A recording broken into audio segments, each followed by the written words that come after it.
Stand by. Hang on. Oh shit. Here we go. Alright, boys and girls. First thing we're going to try to do is get these hoses off. Or this hose off. I'll show you real quick. You can see right there, you can see the saucepan down in there. That's what you do with your old saucepans whenever you're done with them in the house. The Silverstone starts flaking. You keep them around. They come in handy. I use them for all sorts of crap. They work real good. But anyway, as you can see, you can get that little valve there at the bottom of the oil pan, which is your drain, and that hose. I'm going to try to get that hose off. As soon as I get that hose off, I'll show you the draining process, or at least how I'm going to do it. Because like I said, it's plumb to the outside, but good Lord of mercy, it's darn aggravating to get to. I'm not even going to try it. I'm just going to drain it this way. I don't think that thing holds much more than maybe 1.5 gallons at that, so, you know, it's not going to be that big of a deal. We're just going to do it this way. So that's our first step. We're going to get the oil swapped out in her. There's several other things that we do have to do. Like I said, I've said in an earlier video, we're going to omit the fuel filters for now. They appear to be clean, so I don't think they have any hours on them. I really don't. So we're going to change the oil in it. And you know, I'm kind of getting ahead of myself. I probably should have put the batteries in first and make sure that the fuel pumps were good. They are electric. Make sure they run. But you know what? If they don't run, I'm going to have to replace them. So I need to change oil anyway. I'm going to start with oil. Makes the most sense to me. But anyway, I'll show you my little draining process in a minute. Well, okay, boys and girls. I wallered that hose, took it off. Okay, no big deal, right? Had to do it to drain it. Okay, I opened the valve. And here's what I got. There's absolutely no oil in it. Which means that the agency that I got this thing from most likely never run this thing, because the military kept these things in storage drains. You'd find them without oil in them. They wouldn't have oil. They wouldn't have, usually didn't have the filter housings on them, nothing. They took all that stuff off. And I know the cooling system was drained. I filled it with water. I didn't show you all that, but anyway, I know the cooling system was drained. But listen here, I actually went, well, there's nothing coming out, right? Are we focused? What the heck's going on here? I don't know. The color of this thing and the bright sunlight's really getting pissy with me, apparently. Let me try to move Mr. Pod here. I'll see if that helps any. Anyway, you don't really need to see a whole heck of a lot for what I'm going to show you. Anyway, I opened the valve down here, and then I was like, what the heck? So I stuck it up in there to see if the valve was open. Now I went, that pan's empty, my friends. There ain't nothing in it. So what we're going to do is we're going to, I don't know if I'll bore you with it or not, but we're going to add some oil, make sure the valve is off. That's my plan. I'm going to add some oil. I want some oil to run out. I want to make sure my valve is open and everything's working good. I'll lose a little bit of oil, you know, a tablespoon or two, no big deal. Not that concerned. Make sure my valve is shut. I'll put that hose back on just to keep crap out of there and this, that, and the other, because it's sealed up. And we'll move on. We got to put the oil filter in yet, but that's not a big deal. We'll show you that in a minute. Okay, boys and girls, I'm going to give you a little show and tell. We've got the oil filter off. I'm going to go ahead and install it while we're watching, but I've got the oil filter housing off. I took this thing off, and it goes together like yay. You know, there's these pieces here, and the filter goes in and spring loaded, etc. There's supposed to be a gasket on top of here, and there's supposed to be a gasket right here, and on top of this thing. Well, anyway, there was silicone on top of this, which y'all know oil and silicone. You can't put silicone on something that's already oily. It don't work. But anyway, the one gasket is still mine shot there. I can't see this thing. It's glaring so bad. Well, anyway, they had silicone just piled in here. I've still got a few more spots I need to clean off. I don't know if you can see there. It's just kind of floating around. But I've got a rag here, and I'm going to do that real quick. We're going to do that. I've done drained that housing. That housing had some nasty shit in it. We drained it out. It wasn't really nasty. It was just specks of silicone and crap. It really, this right here, just, I don't think this was military. It may have been, you know, National Guard level. I mean, they do some stuff that, you know, you wouldn't think they do, you know, but they do. But anyway, we get all this silicone picked out of here. We get this thing back disassembled. I know you really probably can't see a whole lot, but anyway, we're gonna get this cleaned up and I'll turn you back on, show you how you should do this crap. But what we're going, now you know what, we'll just go ahead and do it. It's all cool. We'll go ahead and do it. We'll show you what you do anyway, and then we'll go ahead and be ready to install. What you want to do is you want to get all this darn silicone picked off, these little pieces. Get all this crap off. Get this cleaned up as good as you can. get out your good old brake clean, and then give it a bath. Get it good and squeaky. And then you get a new seal. Look at this seal. I can get my hands on it. Look at all this crap that they put on that. I mean, good Lord, why'd they even use the seal? Come on, people. But anyway, let's get this together correctly, and I'll show you putting it in.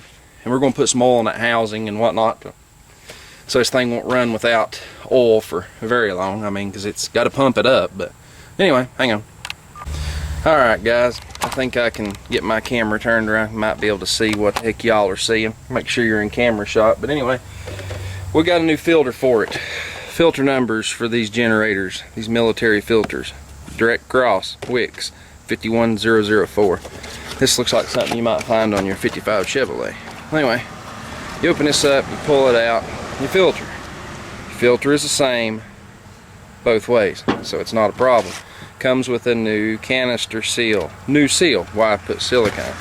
It comes with instructions, and it comes with two seals. Two seals. And what we're going to do, oh, and it even comes with a nice O'Reilly oil change sticker, which is useless in this application because we're doing hours, not miles. But anyway, we're going to look at these installation instructions so you guys can see this crap.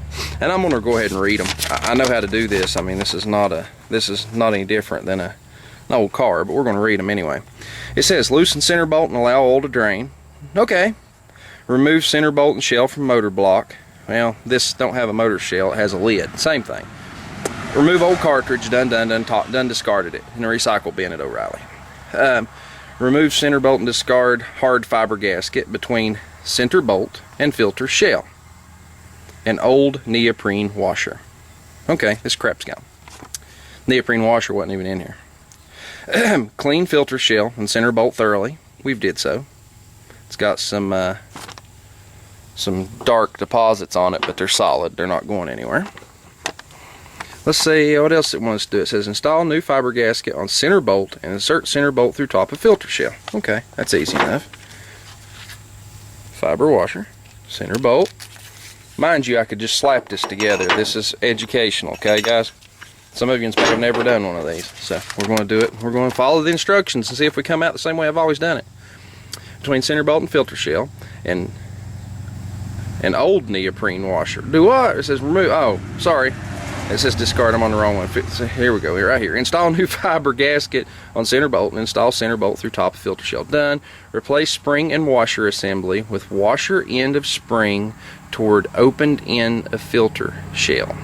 So, you want to replace the spring and the washer assembly with washer end of spring toward the open. Yeah, that's right. It goes like this right here. I don't know why I read that wrong. I'm like, it ain't how I always put them together. But anyway, Yen's gonna laugh at me as I go. Install new neoprene washer on center bolt. Very smart, you know. That's where it goes. Anyway, take both hands to do this apparently. But yeah, this wasn't even in this thing. The only thing it had was silicone. I mean, really, people? They stuffed. Oh, speaking of silicone, why didn't somebody tell me? Why didn't somebody put their hand up and tell me I had a little speck of blasted silicone left on that? Actually, I think it's captured. I don't think I'll have to worry about it getting into anything, but I want it out of there. There's a little speck of silicone. Let me get that. Actually, I think it's pretty blasted captured, and where it's at, it can't get out. There we go. I got it. Little speck, this crap right here. I hate that crap in a motor. People, silicone. Bad, bad, bad, bad person. There's another little speck that I missed when I cleaned this up. Actually, I think it's just down in under that. I mean, they smeared this with silicone and put it frick together. I mean, come on. Alright. I think we got it. One little speck ain't gonna kill nothing, but anyway. Alright, where was we at? We was on like number 7. Replace spring and washer assembly with washer end to spring toward the open end. A filter shell. Install new neoprene washer on center bolt. Install new cartridge and filter shell. Install new gasket on gasket seat and block, which is in the lid of this. Let's see, and it says making sure it seats perfectly in gasket seat. Okay. Replace filter shell assembly and block, tighten center bolt. Make sure filter shell is seating correctly on gasket, tighten filter shell, run engine check for leaks, bring oil up to proper level. Okay. I mean, that's pretty straightforward anyway for somebody that's never done this. But what we need to do is we need to put this down, get our neoprene gasket. Hope I'm in camera shot and everything. Your neoprene gasket actually helps hold all this crap together. But we've got our new gasket here. We've got our new neoprene washer, got our spring assembly in, got all the crap and silicone out there. And then we're going to take this right here, and what they want you to do is to do that right there and slap it together. But in this application we have to do this backwards because they're expecting this to be a can that you're bolting up or whatnot onto an engine. We're not doing that. We've got a canister. Let me get this up and I'll show you. Right there, you see my canister? First thing we're going to do is we're going to put this filter in. And you got to locate your center and whatnot, and make sure you're in the right place. Bingo, we're in the right place. Next thing we're going to do is we're going to add a little bit of engine oil. Focus. I don't know what's up with this thing. It's not happy with me today. I swear it's not. There it goes again. It's completely out of focus. I don't get it. I do absolutely not get it. It has to be the sunlight. Let me see if I'm messing with the zoom. Let me zoom a little bit and see if that fixes this problem. Let's see if it screws with it. Hey, there we go, fixed. What we're going to do is we're going to add a little bit of engine oil to this canister. We're just going to pour a little in here, just ever so slightly. I know I'm right in your view and whatnot, but we're going to make a mess is what we're going to do. But we're got to get everything where I can hold it. I probably should have put it in the canister first, but the thing is I don't know how much I can get poured in here without and be able to not spill it everywhere. So maybe I'll just spill it twice, I guess. Let's fill this up.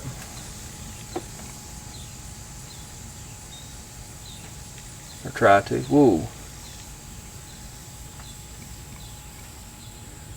I don't know, like I said, I don't know how much I can get in here. You probably only see the back of my head, so I apologize. I sincerely do. Alright, that's about all we can get in there safely and get the lid back on. So we've got oil in there. We're gonna slap this mess back in here. And we're gonna have to get creative here. Ah, what did I forget? What did I forget? I forgot to put the gasket in here. But anyway, that's real easy. The gasket sort of locks itself in. If you get it in the hole around there, it just sort of clicks in. I think there's actually a taper built into this lid. But what we're going to have to do to get this bolt in is we're going to have to leave the bolt way out. We're going to put the bolt through the filter, and we're going to have to just kind of shove this whole mess together all at one time. And see if we can get the darn bolt started. Once we get the bolt started, it's gravy. Let's see if we can get the bolt started. We got the bolt started, and sadly, I've done forgot what size that bolt is. Let's see, let me take a good look at it. I'm gonna say that that's a 3/4. Let me grab me a 3/4 socket here. I think it's a 3/4. Let me ratchet real quick. If I'm wrong, I'm wrong. Y'all can sue me. It's 3/4. Well, I thought it was. Let me put my cap back on my oil so I don't spill it everywhere, because I'm kind of laying across an open gallon of oil. Let's spin this down, make sure we don't lose the gasket in the process. You want this whole mess to stop spinning when the lid makes contact. You want to hold the lid and then snugger it down. Make sure your lid's going good. Make sure everything's looking good. Compress the spring, and you want to cinch these down pretty good. You don't want to put the hiatus on them, as I call it. You don't want them overly tight. You want to make sure that it's sealed up. Alright, I believe we're good. When we go start this engine, we first try to start it, we're going to attempt to, we're going to hope it doesn't start immediately, which it very well may. It may just fire up and run. I'm hoping it'll at least turn over for 20 seconds. That's my plan. And, you know, to get the oil pumped through the system and everything and check for leaks. But anyway, what we're going to do now is put a little oil in it. You know, I guess I could move you back and let you watch. You know, what the hey, right?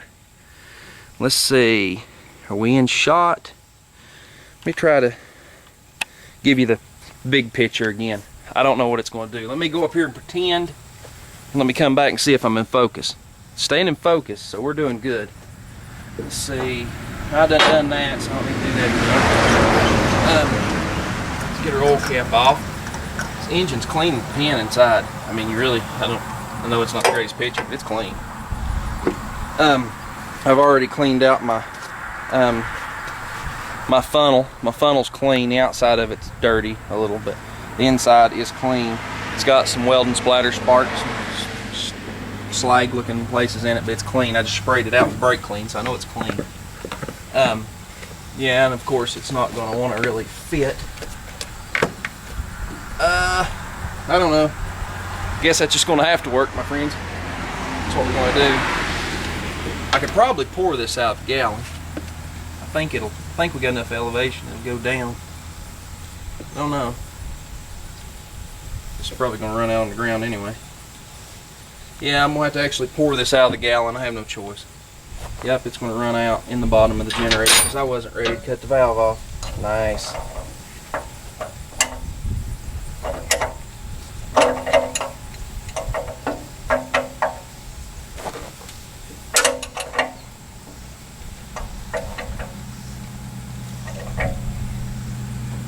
There we go. The valve is off now. I've got an oily mess at the bottom of the generator, my friends. No big deal. We got rags. We'll clean it up, but that's what I wanted to accomplish. The valve is now off. The oil flow has stopped, so we're good. I'm going to fill this booger up with oil. I'm going to have to go get another funnel and whatnot. Y'all don't need to see that. I mean, who in here put oil in their car? Well, okay, boys and girls, we got her full of oil. I'm going to show you a little something here that I knew this already. I don't know where I learned it, but I already knew it. And I'm hoping it's showing up on the screen, but a lot of you probably don't. You're going to put the dipstick in the engine, you know, you're going to pull it out, and you're going to look and go, oh, it's full. Wait a minute. You see this run right here? It says run. Look at this side. Stop. It means when it's stationary, it's cut off. You can check oil on these when they're running and add oil, but anyway, see your full mark? Notice when I roll it over, how it moves. See, it moves. So anyway, you learn something every day. See, it moves when you roll it over. Just watch. See? Anyway, it's full. Next step. Okay, now for the fun part. Let's pull these batteries out and put those batteries in that hole. Oh yeah, you don't need to watch this. If you can't change a battery, you don't need to be doing it. Okay, boys and girls, we succeeded in removing the two big square batteries. We put in two of these. Yeah, I get these from my friends over at Taylor Battery in Johnson City, Tennessee, over on Hanover. Not a paid plug on here, but I'll tell you this, this is a plug for them because they're really good guys. They can hook you up with a really good battery for a really good price. Cheaper than these big box stores, cheaper than these auto parts stores, and cheaper than your flaps, your friendly local auto parts stores. Anyway, yeah, so if you're around this area, definitely give these guys a call. They sell a line of batteries that are seconds. They're blims. They either have a bad place in the case, maybe they'd be slightly over or under the test voltage, and I mean slightly, not enough to ever affect anything, or have a little blim in this terminal or something like that. That's what's wrong with them. They're completely, as the name hints there, usable. They're 100% usable. They're just not top grade, so they don't get slapped with a deck of labels on them, you know, that kind of deck of label. But anyway, we got those in there and got those together. These batteries right here I found are from 2001, so those batteries are like, I guess going on, let's see, 1 to 2, 2 to 3. Those are 12, a little over 12 years old. I thought about using these as guinea pigs for the Epsom salt trick. I mean, they're full of acid. Actually, that cell looks pretty clear. You know, you never know. I might revive these boogers. It's highly possible. But what's funny about this is these have a CCA of 750. These batteries here have a CCA of 800, I think it was. It was either 800 or 850 because they had two different sizes of batteries, and these are the ones I could fit in this tray. So they've got more cranking amps than those monsters. kind of weird. And if for ones of you that are wondering, you see how many cable connections you've got. The very back stud on this one is your positive going to the chassis of this thing. The positive going to your starter and whatnot, right? Your power. The one in the back there is your negative going to the generator set itself. This front one is jumping from negative to positive. That makes 24 volts instead of 12. Anyway, make it NATO. It's 24 volt. Even all the pickups and stuff, military pickups, were 12 volt. Or I mean, were 24 volt. But anyway, we're going to put you on the tripod and we're going to see if this thing fires up. All I can say is there was fuel. Clear up. It's got fuel. It's completely primed. It's not unprimed. It's not an empty system. And the way I see it is the only thing I've probably got to overcome is oil pressure, which shouldn't take but just a moment or two. And this bad boy should start. So yeah, everything looks good. I don't know really where the section's at, but I'm gonna just put the camera back here in general view. I went in and got my voltmeter just in case this thing does fire up, and we'll do some tests, but that's in the next video. No, I won't make you wait a day. If you go back and look at your inbox, it ought to be there. Yep.